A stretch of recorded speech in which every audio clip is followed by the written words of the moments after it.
The teacher said, 5 minutes left. Emma looked down at her paper. 3 questions were still blank. She knew the answers. She had studied for the test. So why did this keep happening? Around her, other students were already putting their pens down, but Emma was still stuck on question 4. Emma was a good student. She studied before exams. She understood the lessons. She usually knew the answers. But test day always seemed to end the same way. While other students began writing quickly, Emma moved slowly, not because she didn't know the material, because she kept checking herself.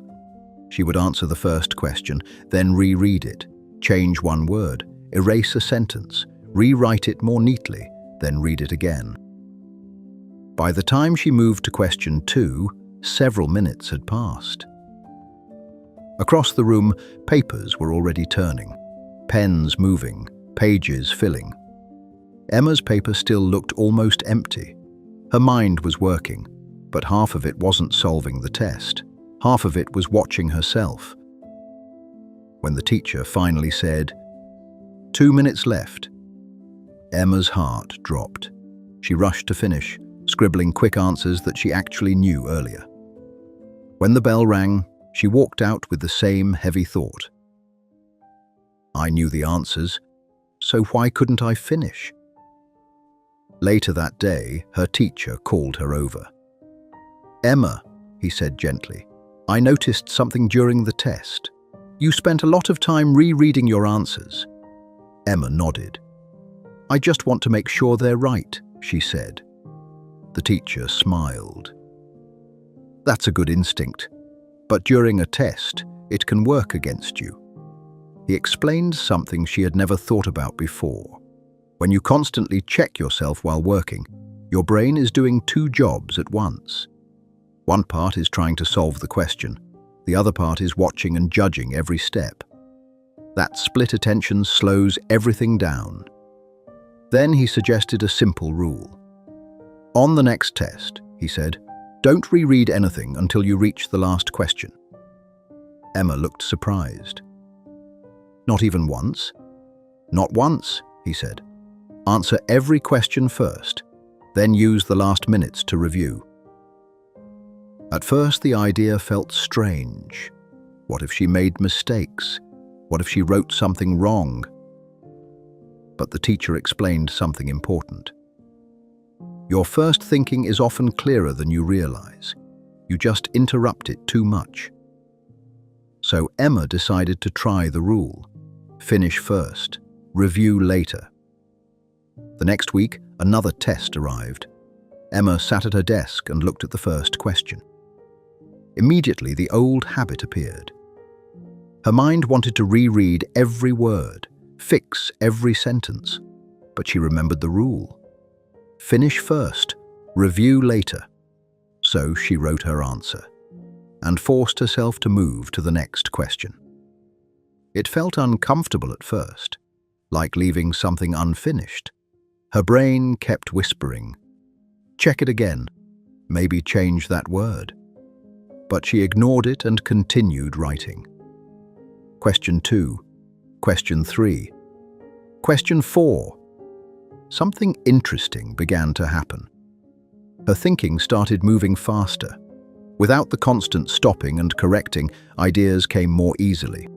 Her hand kept moving. Her attention stayed on the questions instead of her own performance.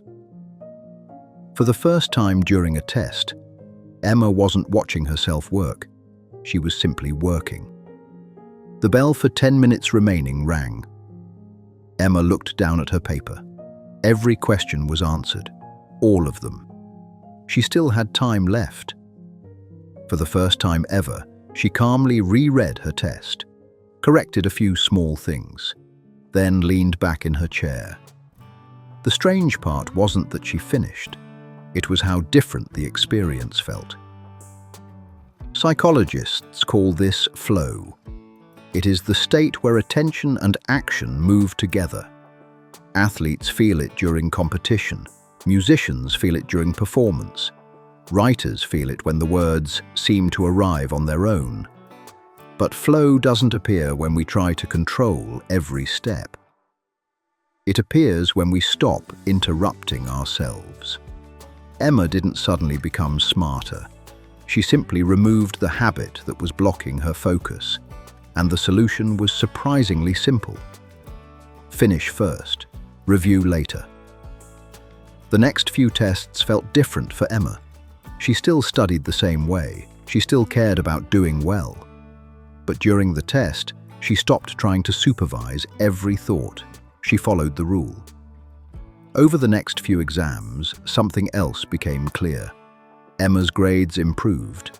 The girl who once left questions unfinished was now finishing every test with time to review. Before long, Emma was earning A grades. The quiet panic that used to follow her into the classroom was gone. She wasn't constantly wondering if she was doing everything perfectly. She was simply doing the work, and that changed everything. Emma had discovered something most students never realize.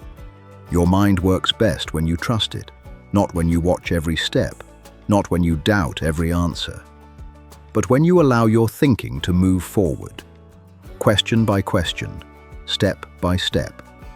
Soon the same classroom that once made her anxious felt different.